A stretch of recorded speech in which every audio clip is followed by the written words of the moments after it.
Good evening, good afternoon, good morning, depending on where in the world you're joining us from today. We are so pleased that you have taken the opportunity to be a part of our first installment in our fall webinar series, Spinning Your Web. Tonight, we are going to be offering a bit of a general overview into the application process. But as I mentioned, this is part of a series. So looking ahead, we'll definitely have a few more deep dive sessions for you to take part in. So later in August, for example, we have a session on crafting your college essay. Early September, we have a session on navigating and choosing the right decision plan for you. And then save the date for September 23rd, where we will have an inside the application and review process that is specific to the University of Richmond. So again, tonight we're going to do more of the 30,000-foot view of the admission process. So we'll cover things like components of the application, how we view and review your academic credentials, and then we'll also be offering some tips and tricks on some of the more qualitative portions of the application process, such as your college essay, as well as your activities resume. So you know who we are and why we are qualified to be speaking with you today. Just some brief introductions. My name is Beth Ann Spate, and I am joined this evening by my colleague, Nadine Saint. Between Nadine and I, we have about 20 years of college admission experience, both within and beyond the University of Richmond. So we're excited to bring it back to the basics and share what we know and we love about our profession with you. No matter where you are in the process, whether you're a junior just starting out or a senior getting really close to the point of actually getting started on this journey, we hope that you find this information helpful. One thing, we do want to encourage you to ask questions. However, we are a very large group tonight, which is awesome to see. So please do us a favor, and if you see a question come into the Q&A that you also share, please use that upvote feature, that thumbs up, to be able to let us know that that's also on your mind. We will be checking the Q&A as we go, and we'll try to address as many of your questions as we possibly can. But using that upvote feature will certainly be helpful to make sure that we are covering, again, the things you most want to know about. So we will go ahead and dive right in to discuss a little bit about the holistic application review process. So holistic application review is a term that you're going to encounter pretty frequently in this process, and many times it is going to be used by smaller institutions like the University of Richmond, who do take the time to look at and thoroughly investigate all the different components that comprise the application. Other institutions may have a more cut and dry or formulaic process that may be a little bit more numbers driven. But many of the institutions, again, like Richmond, are going to be looking at all the different puzzle pieces that come together to form the full picture of who you are as a student, as an applicant. So typically it's no one factor over another that weighs more heavily, but it's looking at the consistency of factors across the information that you've provided to us. There are a number of different application services that you will encounter. And so we've listed some of the kind of most popular forms of how you apply here. The common application and the coalition application are as close as you can get to kind of a one-stop shop or a one-click to apply application process. As the name common application at the very least implies, it is one unified platform where different universities are members and they will accept information that is shared. So it's basically you fill it out once and you create your list of schools you want to receive that information, and you can send it all at once. We often get asked if there is a preference between common application and coalition application, and while we can't speak for every college and university, typically there isn't a preference between the two. They're functionally very similar in what they look like to us, what they're asking of you, and so typically they are viewed equitably. Some institutions or networks of schools may also have their own specific institution that is required for you to apply to their school. So while many schools are participating in these unified platforms like the common application and the coalition application, that is not always the case. So do be mindful of the fact that you need to be following the different requirements for each institution and applying in the means and the manner that they desire to see from you. So in terms of what goes into an application, there are a few key components that are often going to be asked for. we'll be looking to see your biographical information. So who are you? How do you identify? Where are you from? Typically, this will also be asking information about your family and their educational attainment, but basically the quick snapshot of who you are. Your educational information, typically this is ascertaining your educational trajectory. So have you been at the same school for all 4 years? Was there a school change in the mix of your secondary school education? What type of secondary school did you attend as well? And so context is typically key when we're reviewing your academic credentials, and this information and getting a sense of your educational pathway is extremely helpful in us being able to understand your academic background and preparation. Typically, for the testing information, this is something that you can write into the application platform. But do note that just because you put it on your application does not necessarily mean that you have officially reported an SAT or an ACT score. There may be different requirements or different ways in which you must provide testing information directly to the schools that you're applying for. That might have to come directly from a testing organization or agency. That may be uploading an official test score result to an application portal. So again, you can typically put it on your application, but not always will it be counted as official right from the start.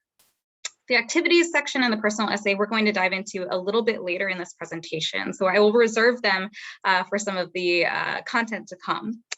I will also typically, you will encounter specific questions that might be asked by the institution to help them get to know you. So that might be something like your intended academic major at that school. And then finally, you do want to be aware that there could be different application components that might be required for specific majors that you're applying into. For example, if you're looking to study studio art, you might need to be, or you might be asked to submit an arts portfolio.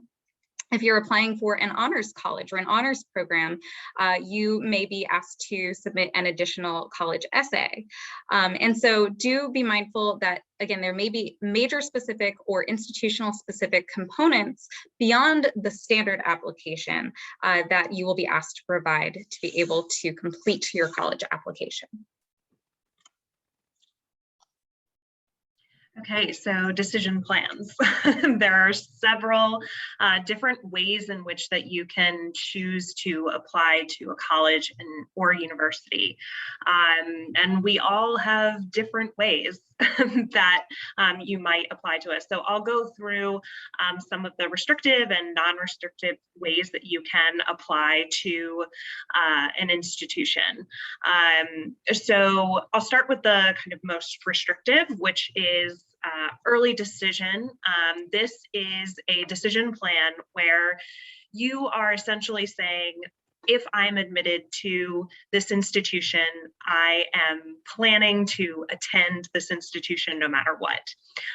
So typically for this kind of decision plan, you, the applicant, will sign an early decision contract, and that is recognized by your parent or guardian, as well as your school counselor. So 3 parties are coming together to have a discussion about what this might mean and entail when you're saying, yes, I am definitely ready to say, if I'm admitted or under the early decision plan to this institution, I am coming.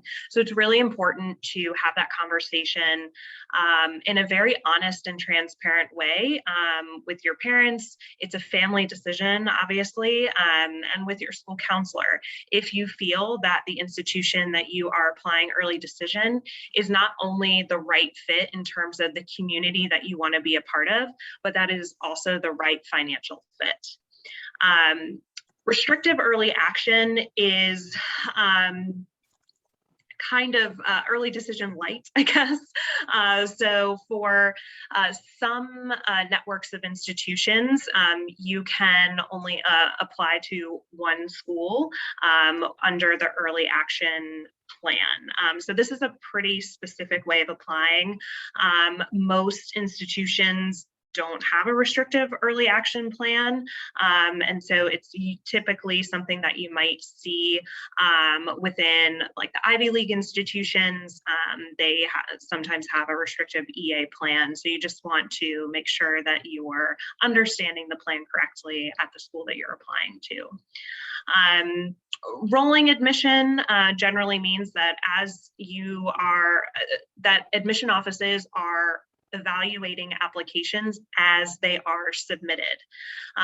So as they're getting an application to their office, they're reviewing and sending out a decision. Whereas most institutions with decision plans like early decision or regular decision or early action are looking at the entirety of the pool and then rendering a decision and sending it out at one time.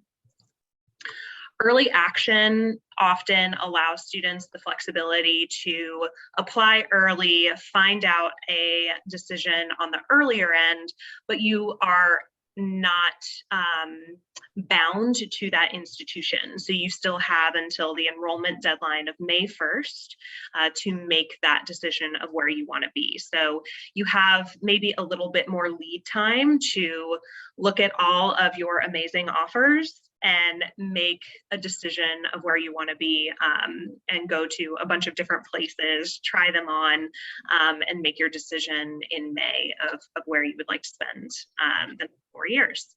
And then regular decision is kind of, you know, the tale as old as time.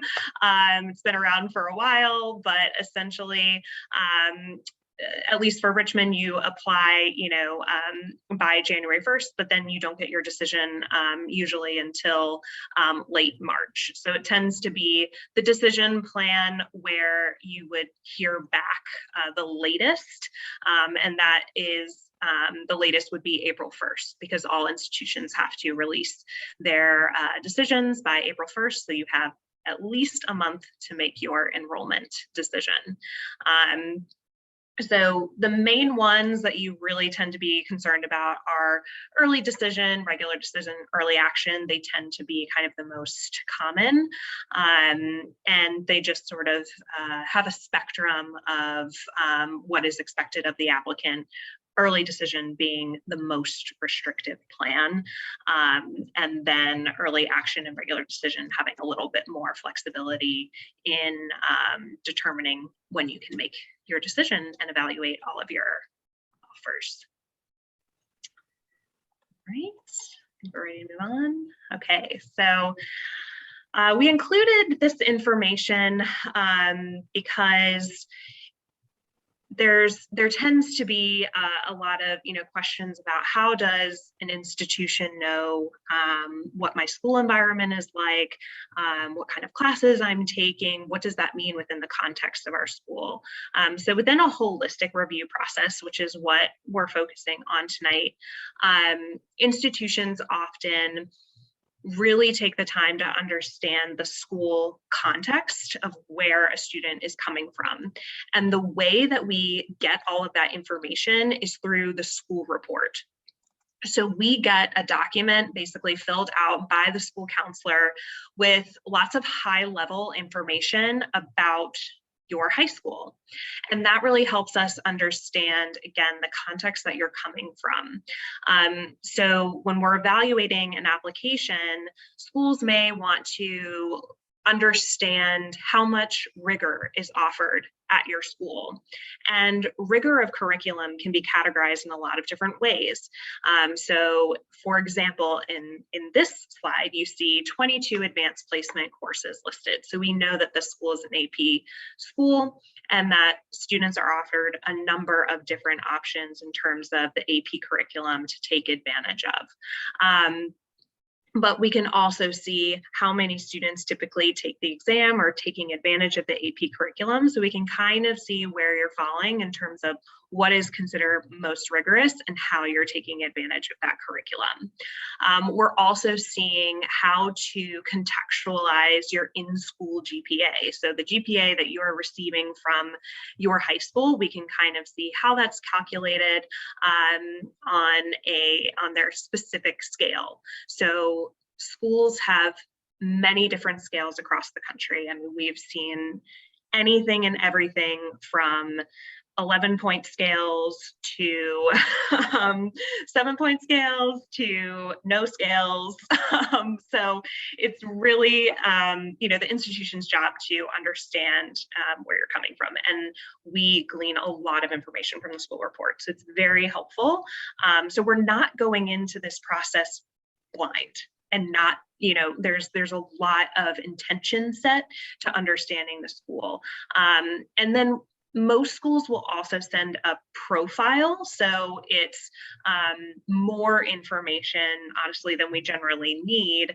That just gives us some more background about the school that you're coming from. And that can just be really helpful to us as we're kind of translating your transcript and trying to get the most out of it.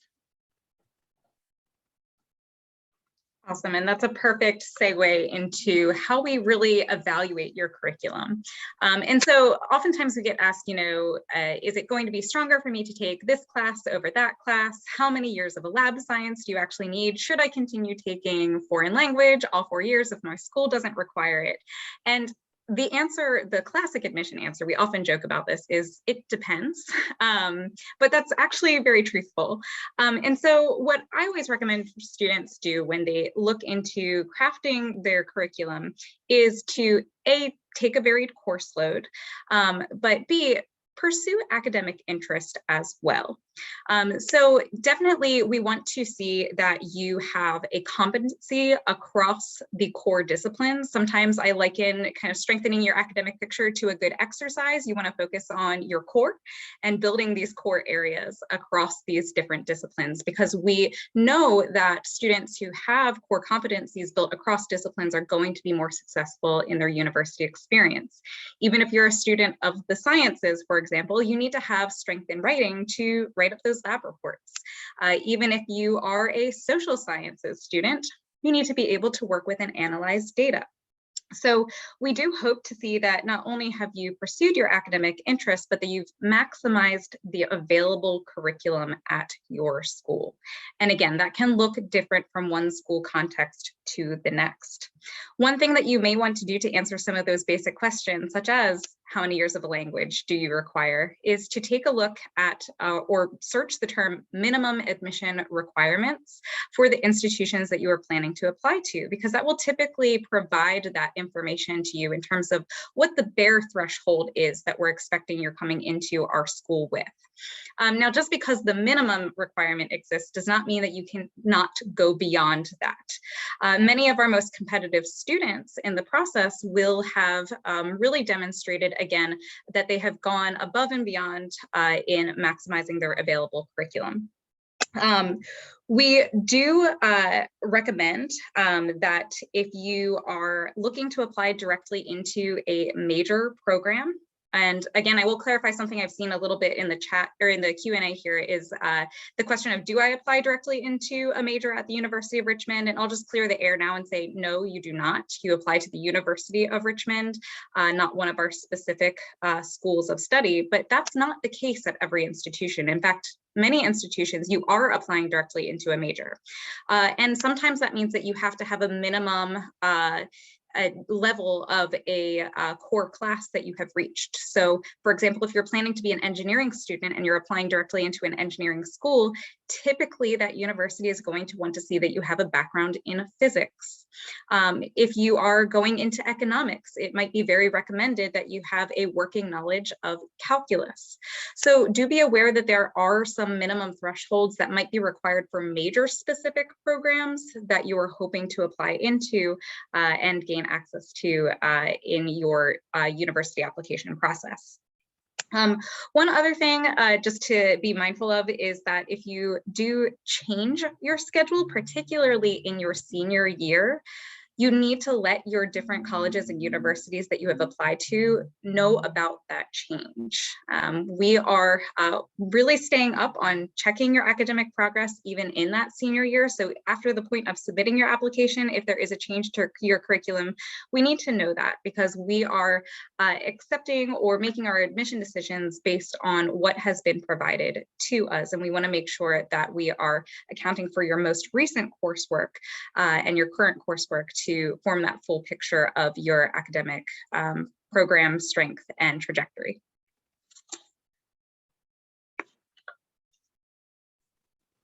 All right, I was just perusing the Q&A a little bit. We have a lot of Richmond specific questions coming in. As a reminder, we're kind of doing a general overview of the application process. So that's where the large part of our discussion is going to fall tonight.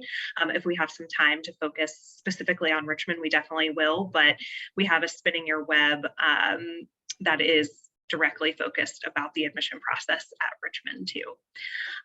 So another component of the application at times is a letter of recommendation.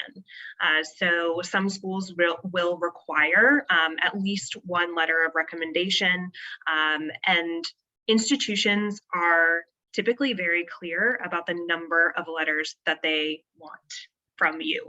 So I would recommend taking that to heart and following directions about how many letters that the institution wants. So typically an institution that is requesting a letter of recommendation is requesting at least one letter of recommendation that's coming from your school counselor, who can just provide us a little bit more context, again, about you within the context of your school, right? So we're building off that other element of the application of the school report, and then going to the letter of recommendation to then discern a little bit more information about you within the classroom, but then also learning those more fun pieces about you outside the classroom too. How you engage with your school community, what stands out about you. So the letter of recommendation can really pull all of those elements together. Now, some of you may be thinking, okay, I go to a really large school. I don't know my school counselor very well, and that's okay. We can get some general information from your school counselor, and then you can identify perhaps a teacher that you know really well to also write a letter for you. This letter of recommendation doesn't necessarily, if you're having a teacher write it, doesn't have to come from the class that you're doing the best in. I often recommend that students ask for a letter of recommendation from a teacher whose class they've actually struggled, that you've really had to fight, that you've had to put in the work, because those letters tend to be really interesting, and we get to see a little bit of your spark as a student, how far you're willing to go and willing to work to put your academics first and do well. And we understand that the outcome might not always be the perfect grade, right?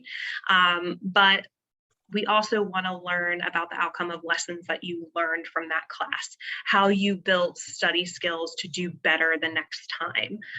So it's not always about necessarily displaying this perfect picture of an applicant, but understanding just what your struggles have been as a student, what your successes have been as a student. So it's more about identifying someone who just knows you really well.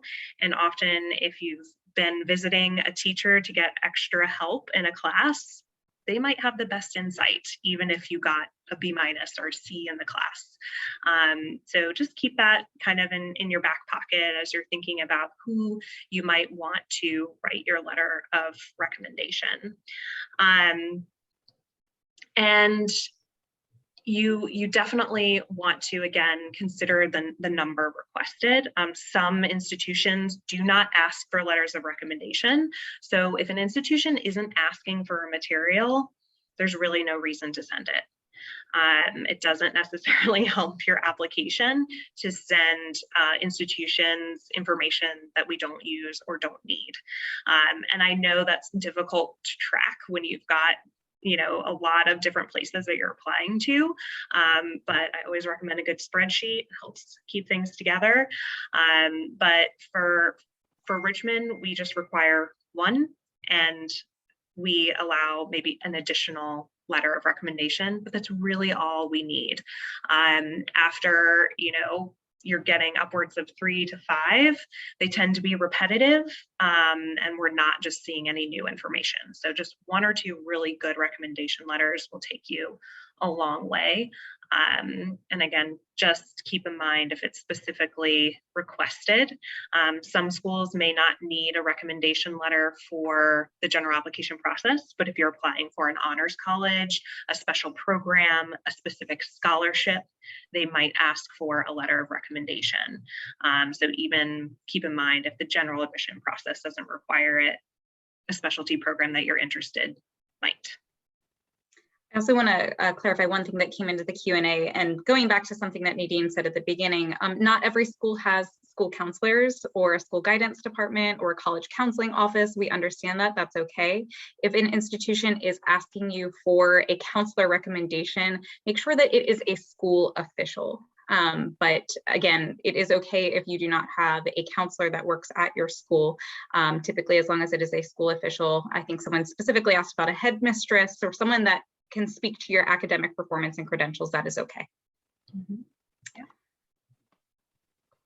Okay, so test scores, kind of the big topic this past year as we were navigating a lot of changes in testing policies across institutions. So many have adopted a test optional policy, and institutions will sort of say that in a lot of different ways.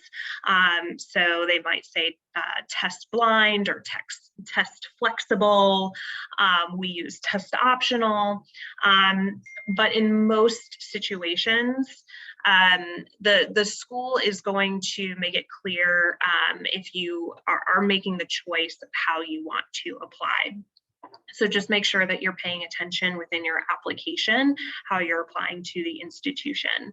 So for example, a school may ask, would you like to consider test scores in the application process? And there's a clear yes, I want my test scores considered, or no, I do not want my test scores considered. So again, you just want to make sure that you're reading carefully the testing policies of each place that you are applying to.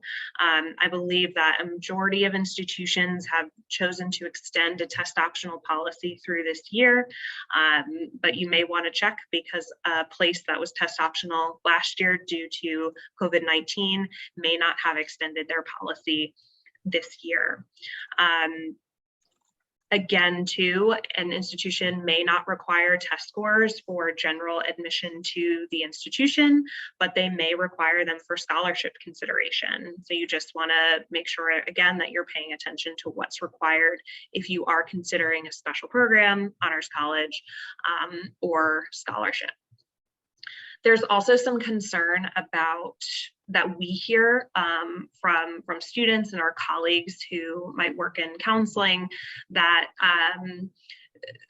applicants are not wholly convinced that we don't look at the test scores if they have them. And when institutions say that they are not using and utilizing a test score because you have chosen to not have that as a part of your application, we are not using that information. We are making a decision based on the information that you have provided to us. My advice when you are maybe deciding, should I submit my test scores, is to take a look at the testing profile for admitted students for the school that you are applying. If you're falling kind of within that upper range and you feel really good about your test scores, it's a point of pride of your application and you want to show them to the admission committee, by all means, please submit your test scores. If you're maybe falling in the middle or the bottom of that middle 50 percentile, I would consider possibly not submitting your test scores.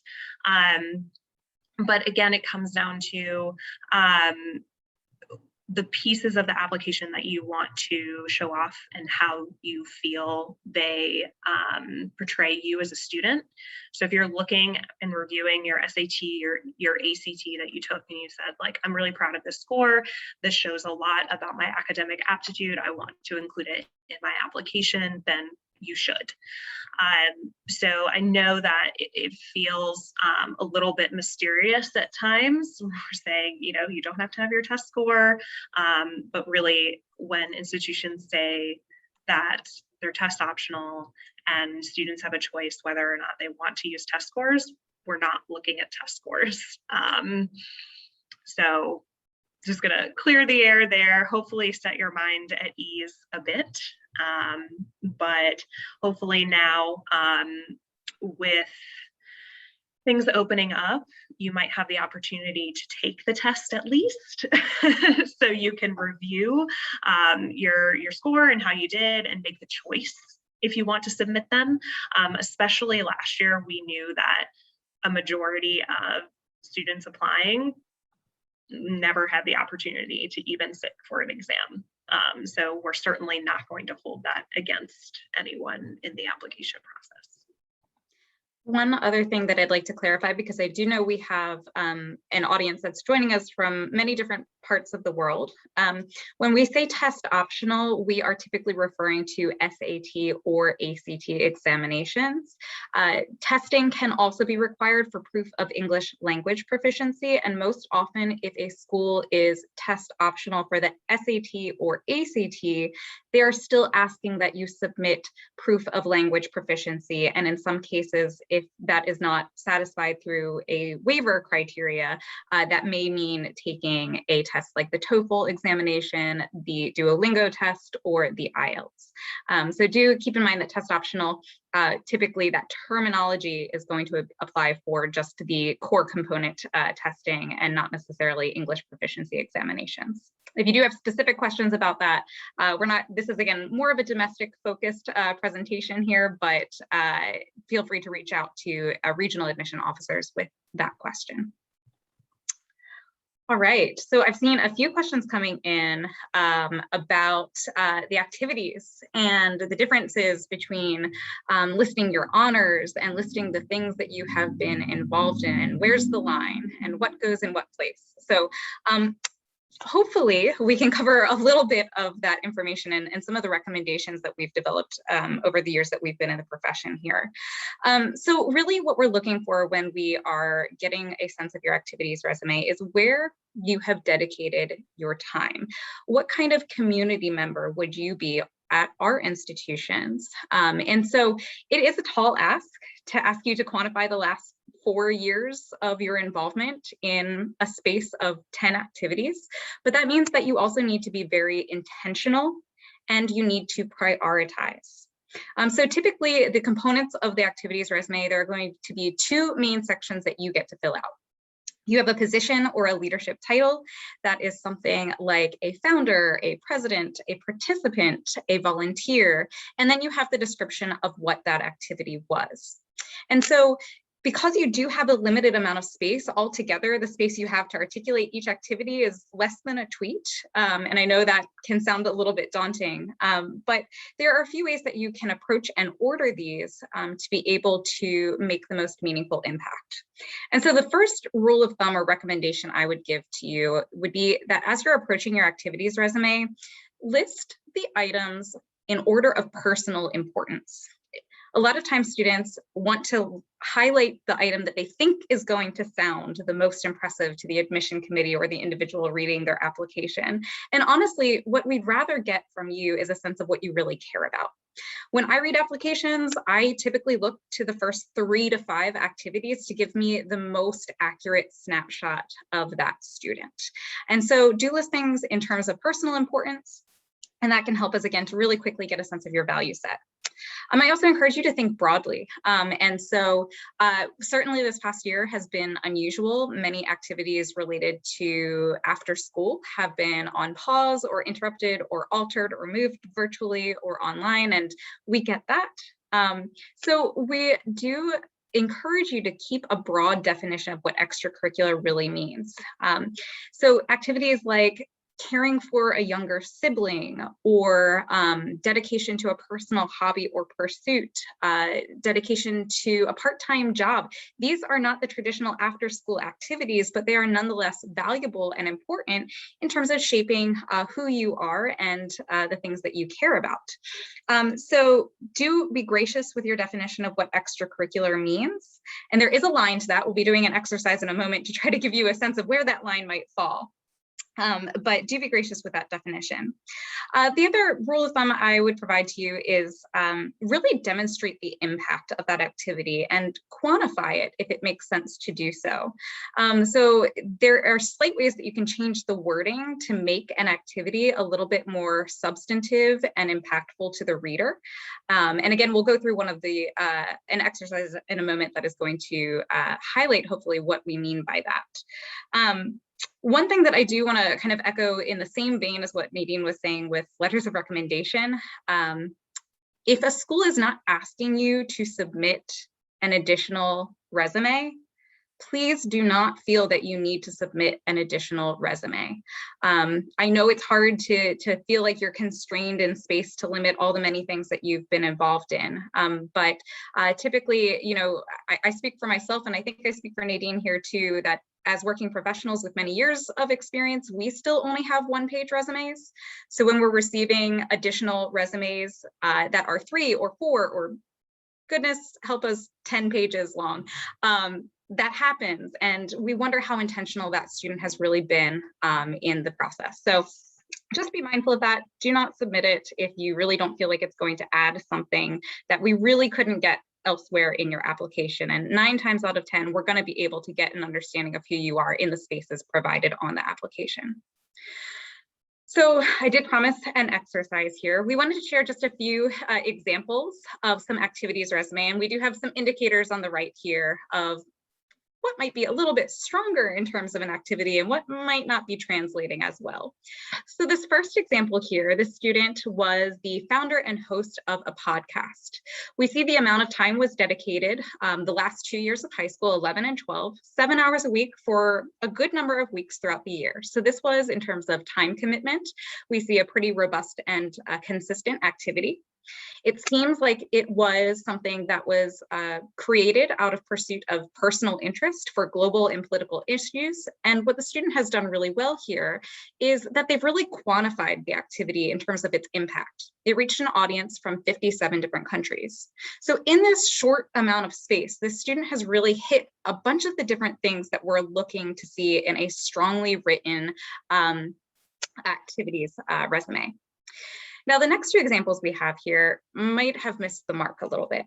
One of these students helped to support an injured friend when they fractured their leg. They provided lots of support by carrying her load of books and helping to keep her safe. That's what a good person should do, to be honest. But does that necessarily tell me an activity you've dedicated your time to? No, this is maybe a little bit of a stretch. The next example, writer and planner, wrote a to-do list and checked progress daily. Again, this is a great life skill and probably a good indicator that you're going to be on top of your academics when you get to a university experience. But should it really make the cut in terms of the 10 slots of space that you have to be able to articulate your resume? Again, probably not. You can see the difference between these 2 activities or these 3 activities, and hopefully you get a sense of what we mean with intentionality. I will also just end this portion by saying a good resume does not have to mean a long resume. In fact, I'd much rather see a student who has dedicated their time to a few things and have gone really deep in that commitment, rather than what I sometimes call the scattershot approach of just trying to do a little bit of everything to build a resume without any meaningful connection to what those activities are. So for those of you who are asking about, you know, honors or a class that, you know, you took just for the sake of listing it on your resume, maybe that doesn't necessarily earn a spot in your formal activities list. And on to the next portion of the application process, which is a little bit more qualitative. I'll kick it to Nadine. Yeah, I mean, I think there's a lot of different, you know, phrases we might use, but I think we also often see like resume panic, I like to say, where you just see like a bunch of senior year activities listed, where all of a sudden, a student thought, oh my gosh, I don't have enough to put on my resume. And, to Beth Ann's point, it really is a list of quality experiences that we want to see, and just what it is and how you spend your time outside the classroom. No magic formula. Now there's a lot of pressure that can be put on the college essay, right? I think Beth Ann and I both can say, when we explain to people what we do for a living, most of the time the response is, oh, so you read the essays. It's like, yes. There's a little bit more to it, but it definitely, I think, tends to get the most attention in the application process. But maybe sometimes to the detriment of your own stress and well-being. The college essay is very important.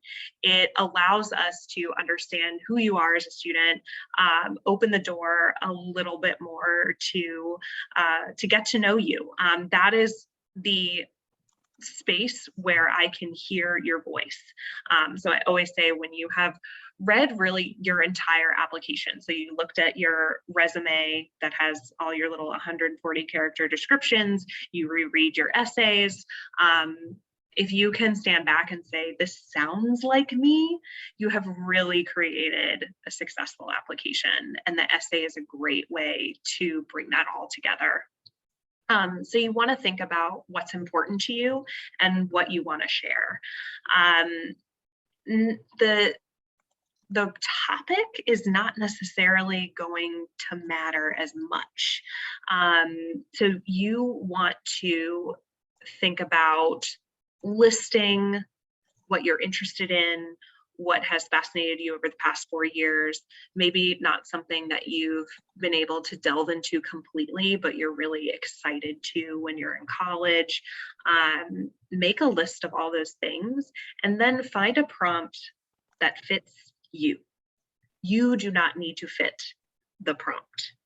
And if you're finding that you're really struggling with approaching a certain topic area, just try another one, because it just might not be the right fit, and it's not going to necessarily show us, the genuine reflection of your time spent in high school and what you value that we really want to see.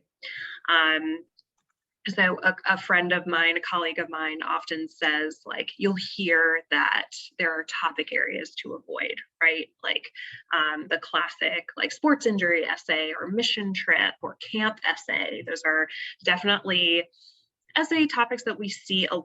And yes, we might read essays that aren't so great in those areas, but also some of the best essays I've read have been within those topic areas. So it's really just how you are telling your story and making it relevant to you.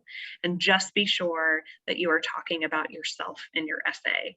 There are a lot of prompts out there that will tempt you into talking about someone else that is really cool in your life. And that's great. I would love to hear about your family or your grandparent or your mentor that is that has really impacted you. But often I just end up really wanting to admit that person because you've spent so much time talking about how great they are. So just make sure to direct the essay always kind of back to yourself. It's really your time to shine. Like, it's time to be a little bit selfish about, showing who you are and what you're about. So I think on the next slide, we address that a little bit as well, but Beth Ann, I'll let you add any other college essay insights that you would like to share. What a dangerous thing to ask an English major. I definitely, actually, one of the pieces of advice that I often give, and it feels very strange, but a good exercise that you can do to make sure that your writing is where it needs to be is give it to a friend and ask them to summarize it for you in a sentence. And why that is good is because when we as admission officers are reading your college essay, that's just about what we're doing. We're summarizing it in about a sentence to then be able to present and represent you and what you have written about to the greater admission committee. And so if you can hear a sentence back that says what you wanted to say, that means that clarity is strong, and that you were on topic and on point in terms of showing your personality. So in addition to making sure it sounds like you, doing the one sentence check can be a good way to make sure that you are working on cohesion and clarity in your college essay. That's all I have to add. But yeah, and at the end of the day, it genuinely is not the topic that matters. It is how you write and what you reveal about yourself. And I think Nadine covered it really well. You know, just take that pressure off of yourself right now to come up with the most unique thing, the most earth-shattering life experience. Don't fabricate it. Please do not fabricate it, because the more you enjoy writing your college essay, even if it's about something very mundane, the more we're going to enjoy reading it. And honestly, we're even, especially with things like supplemental essays, we're asking you to write on the same prompts. The question is not different from one applicant to the next. So definitely it's about putting your personal spin on it and not necessarily trying to just write the thing that we've never heard before, because we've pretty much heard it all at this point in time. So take that pressure off of yourself and really just go with what you're excited to write. We have a whole nother session on essay writing. Again, that's going to be coming up next in the series of Spinning Your Web. So I'll save some of the great tips and tricks for that session, but I would encourage you to tune in later in August if you have questions about the essay. Yeah, so we have some do's and don'ts about supplemental essays. So again, not every institution is going to ask for an additional essay. But if they do, the best advice that we can give you is to take the same time, care, and attention that you were putting into your application essay that you put into your supplemental essay. Because when Beth Ann and I are very tired, we're reading applications and we're dedicated to the application review, and then we get to a supplemental essay and it's been blown off. It just really blows the winds out of your sails. So you should really, we ask those questions for a reason. We ask, you to write an additional essay for a reason, because we want to hear your thoughts around the specific topic area and really glean that information from you. So don't blow it off. Take as much time as possible when you're crafting this essay to submit it with care. And often institutions give you a choice. We have 3 choices. Most places will give you an option. Sometimes they just have like short answer questions that they might ask, and they might have more of them. So yeah, just again, think about what resonates with you and pick that topic and do your research. I'll let Dan take the other half of the do's and don'ts. Yeah, I really can't overemphasize the do your research part. And that is in fact applicable just to, what is the word limit? Is there a word limit? Don't go outside of what the college is asking you for. We're usually fairly specific in what we're looking for. So do your research, go on the admission website, and really figure out what that college is asking you to do. One thing we absolutely do not recommend doing is that if a school is asking you for an additional essay that is specific to their institution, please do not repeat your common application essay, because again, that is an essay that is going to all the schools that you are applying for. It is not specific to that institution. And so we would learn nothing new about you. The way that you want to approach your application is that each and every space that you have as part of the application is a new opportunity to share something different that hasn't already been shared. And the essays in particular are a great opportunity to do that. Please do not repeat your common application essay. I will just say it straightforward and blunt. Talking about bringing the wind out of the sails, that is definitely one of the ways to do it. Sometimes students are applying to many different institutions, and it's 11:59 on the day before the application is due, please don't do that to yourself. Another piece of advice. And they're working really fast, and they're working on multiple supplemental essays at once, and suddenly a different institutional name creeps into the supplemental essay for another institution, and it doesn't look good. It's not great. It's a sign of maybe not paying attention to detail. It does give us a sense of where your allegiance might lie in terms of where else you are applying to. And it's just not a good look. So make sure that you're checking and proofreading and leaving yourself, more than anything else, leaving yourself the time to be able to really have that attention to detail and be thoughtful and careful about your process. And then, of course, don't forget to submit it. Sometimes it requires an additional click of the submit button to submit your supplemental essay. It is an additional submission, again, beyond the general common application. And so please make sure that you're meeting your deadlines and really staying attuned to the day in which something needs to be received. And typically, a good rule of thumb is if you're submitting your application on that day and there's a supplemental component that is being asked for, please just try to make that a shared deadline. Submit it at the same time rather than trying to piece those things apart. It will just be better for your organization and your process. Okay, so you might see this come up and wonder, do I need to provide additional information about my COVID experience? And this sort of open space is really provided to you so that you don't necessarily have to use your personal essay space to talk about your COVID experience. I think generally rule of thumb that we have offered is if your experience has sort of been the same that most of the population has experienced, where we, were terribly inconvenienced for a long period of time, wearing a mask isn't great, going to school virtually isn't great, all these things, general ennui of the moment, you can skip answering that question. It is not required. So you don't have to dig in the depths of the past year and rehash everything that might have happened. But if you lost a family member, if you had a really hard time adjusting to virtual learning that impacted your grade trend, if you just feel like you have something to share around your experience with COVID, you were sharing a dining room table with your parents and 5 of your siblings. That's impactful to your experience over the past year, and we would love to hear about that. But if you've kind of generally been okay with COVID, which again, okay is sort of relative, right?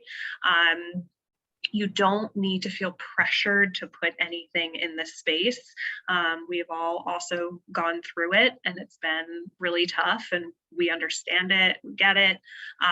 But this is really a place for more extenuating circumstances. So you will have the opportunity to provide additional context should you feel you need it. And then your school official also within that school report, right, that we were talking about, also will have the opportunity to provide any insights to us about how COVID-19 policies might have impacted your academic experience. So for example, if your school chose to change to a pass-fail grading policy, that would be helpful for us to know. One thing we didn't talk about, and something that you might experience, is a school went to pass-fail grading policy. Maybe the student, you didn't have a choice whether you had a pass or a fail on your transcript. Pass might have been the only option. Institutions are not making inferences as to what pass means. We just know that you passed the class. We're not saying, okay, we're gonna just plug in a B there. We're not doing that. It's part of more of that contextual piece and overall grade trend that we're looking at. But really, the school official section gives us most of what we need. So you don't have to worry about providing all the details about how your school calendar changed. And so don't necessarily put too much pressure on yourself there, because we'll be getting that information directly from your school. But then anything else you want to add there? No, you really covered it all. Okay. Awesome. So lastly, tracking your application through the process is your responsibility. And the great news is that most universities are going to give you great ways to be able to do this. And so many colleges and universities will have an email you receive after you click submit that acknowledges receipt of your application. In fact, if you're applying through the Common Application or the Coalition application, that's kind of an automatically generated email that you'll receive. And then they'll typically follow up with information on how to access an application portal. An application portal is an online platform where you are able to typically check the completeness of your application and the processing and receipt of all of your materials. While we live in a day and age where things are very electronic, and typically that means a faster automated response, we are still dealing with hundreds of thousands of documents, and they do take time to process. So do not panic right away if in the moment after you submitted something, it's not immediately appearing in your application portal as checked off. Give it a day, give it 2 days before immediately reaching out to see if it ends up going through and kind of being received. Just something that we really recommend is not applying at the last minute. Do not wait until the 11th hour to submit your application, and then you'll have plenty of time to do that follow-up and that outreach if something is missing. So being gracious with yourself and allowing yourself that time is critical. Most colleges and universities will also send you emails if you are missing items, but we still hope that you are going to be taking the ownership over the process to check on your own. And then if you've gone through those kind of basic checks, you can always reach out. A great starting point, if it's not to the general kind of admission email or live chat, whatever the school might offer, is to look up who your regional admission officer is. So many colleges and universities are going to have what we call a first application reader, or someone who is, again, assigned to be an expert in your school, in your region, and they're also kind of your person, your resource through this process. So if you have tried all your own methods of checking application completeness and you're still coming up blank, that's a great time to be able to reach out to your assigned admission officer to be able to see if they can help find a solution or a fix. So when in doubt, reach out, but do so selectively and having done your research would be our recommendation. Yes, so this is really your time as the applicant to take onus of a process, right?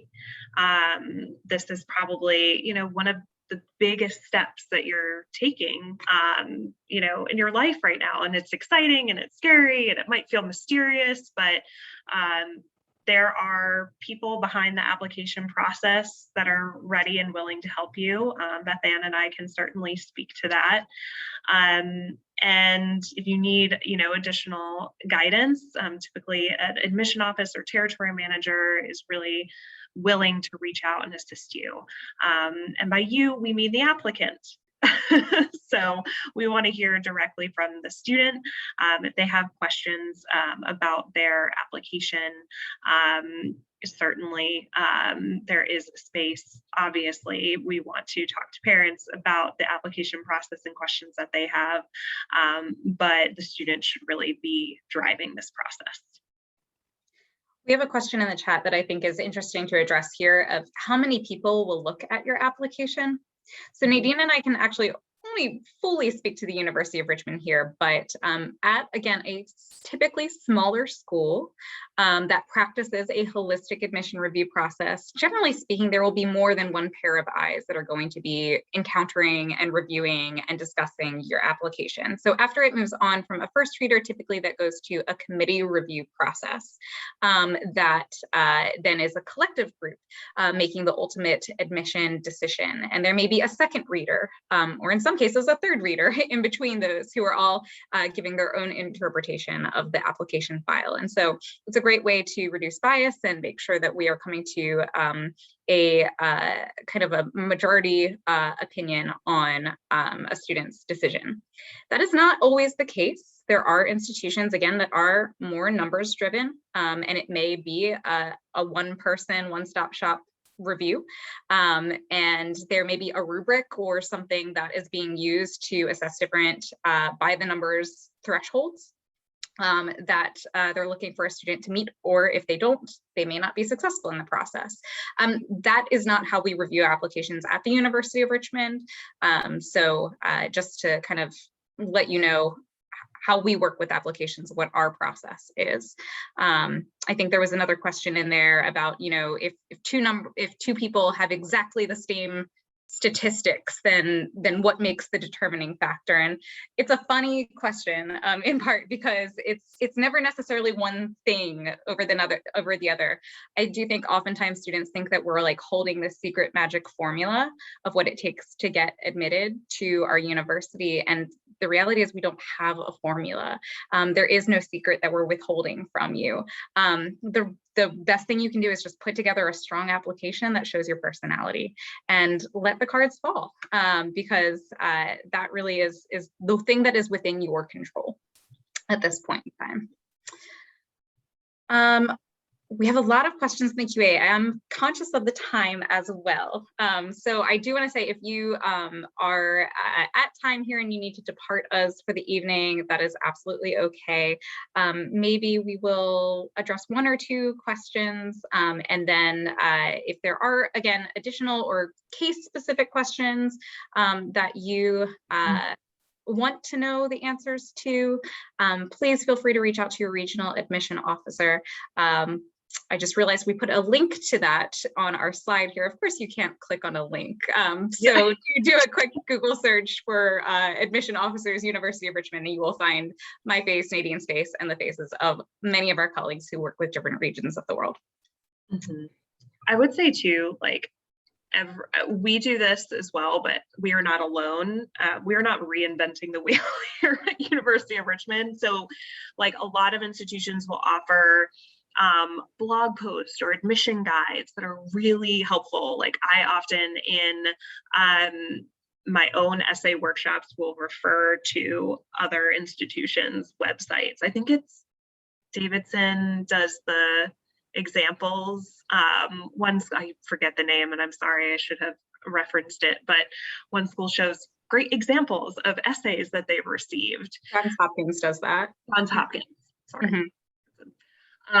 So there are a lot of resources out there too, where institutions do speak more generally about the process. So definitely, you know, seek those out, because they can be really helpful for every place that you're applying to, overall.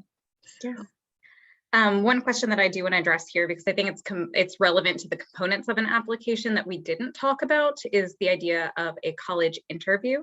So some institutions do require that you complete an interview as part of the required admission materials. At the University of Richmond, we do not. It is optional, informational only, and does not have a bearing on your application. But some schools really look to that interview as a way to kind of fill out the full picture of you as an applicant. And typically, those might be offered in a variety of ways. That might be on campus, that might be with a local alumni in your area. So it's a question to ask, or something to research on the websites of each of the schools that you're intending to apply for, whether or not they offer interviews, and if they do offer them, are they required? Are they optional? Are they recommended? I would say if a school is telling you they are recommended, it's not really a suggestion. I would probably really take them up on that if you're serious about that institution. I would take the opportunity to interview. But again, at schools like Richmond, where it is truly just informational for your continued learning only, it can be a great thing to do to come from a more informed place in spaces like your supplemental essay. But again, it would not be required, and it would not disadvantage you or hurt you in the application process at our school. Mhm. And I got a couple of questions that I tried to tackle too in the chat about demonstrated interest as well. And each school is very different in how they might track demonstrated interest. University of Richmond does not use that in their application review process. But what that typically means is that just from a high level, if we have members of the audience that are not familiar with that, demonstrated interest typically means that an institution is calculating or maybe counting the ways that you have interacted with the institution. So that might be like a on-campus visit or interview, as Beth Ann was saying. And they're using that to make an admission decision. So usually institutions are pretty upfront about if they use that in their process. You can kind of find it on their website, or you can always ask them. And I think it's also, if you're thinking about ways to engage with a school that might be using interest, you do want to think about like meaningful engagement, right? You don't want to just like pop off an email to your territory manager that's like, what are your majors? Just to be like, I emailed them. You know, that's not exactly what they're looking for necessarily.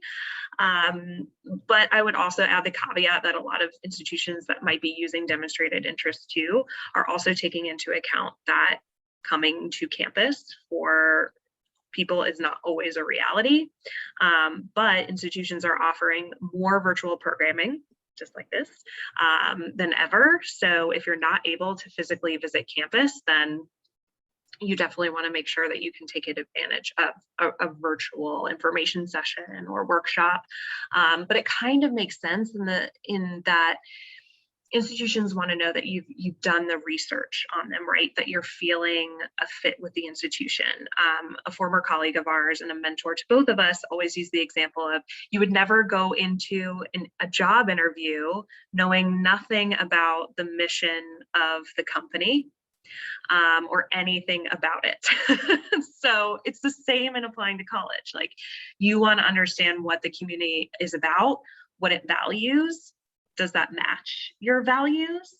And that is not also always going to be displayed or characterized by the perception of prestige or rankings.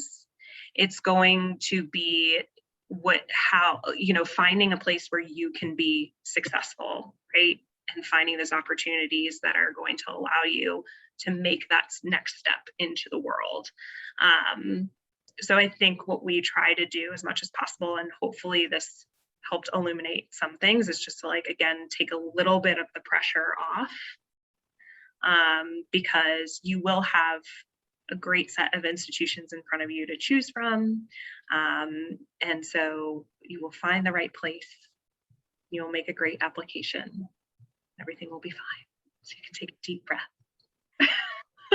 And if you do want help taking a deep breath, join us for our last installment of the Spinning Your Web series, which is a guided meditation to give you some time to just decompress, not talk about the college admission process, and keep wellness front in mind.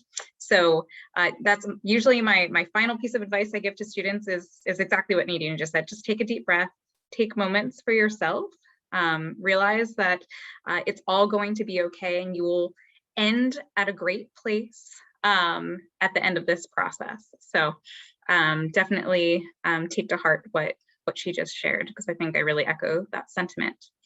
So I think this is the time that we have here together, but I'm going to drop into the chat for you all the link to the rest of our Spinning Your Web series.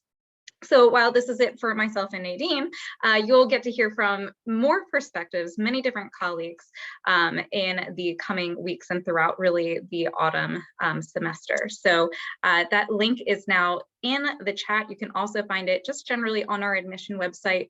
Tune into anything that you might find helpful. We're here to be a resource to you, and we really appreciate you taking the time to join us and be part of our session. So wishing you the best of luck. All right. Thanks so much. Hope you guys have a good evening. Bye.